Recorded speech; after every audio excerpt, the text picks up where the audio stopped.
নমস্কার, আমি শর্মিলা। আমার বাড়ি সুন্দরবনে আর আমার গ্রামের নাম হেতালবাড়ি। ছোটোবেলা থেকেই আমি গ্রামে মানুষ হই। আমার বাবা একজন টিলার মেকানিক আর মা হাউসওয়াইফ। ছোটোবেলা থেকে ক্লাস 10 পর্যন্ত আমার পড়াশুনো গ্রামের একটা স্কুলে আমি পড়াশুনো করতাম।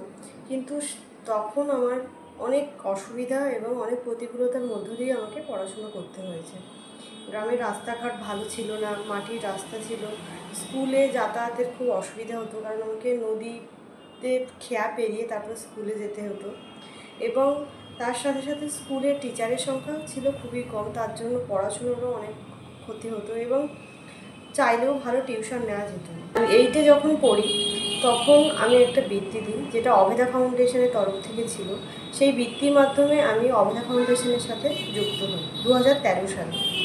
তারপরে অভেদা ফাউন্ডেশন থেকে আমি প্রত্যেক মাসে 500 করে 2 বছর একটা স্কলারশিপ পেয়েছিলাম।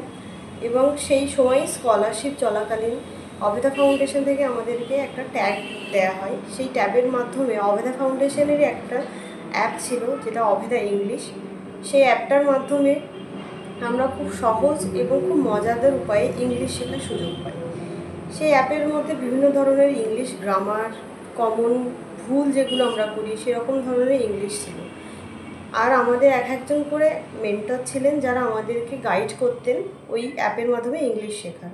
এবং প্রত্যেক সপ্তাহে ফোন করে আমাদেরকে প্রশ্ন করতেন এবং বিভিন্ন রকম গাইডও করতেন যে কীভাবে পড়বো, এবং ভুল হলে সেগুলোকে ঠিক করে দিতেন।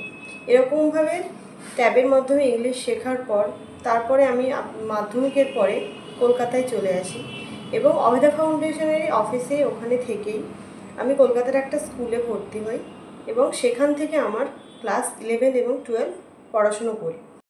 উচ্চ মাধ্যমিকের পরে আমি কর্ণাটক থেকে আমার জিএনএম পাস করি। তখন আমি অভেদা ফাউন্ডেশনের তরফ থেকে ফিনান্সিয়াল হেল্প পেতাম।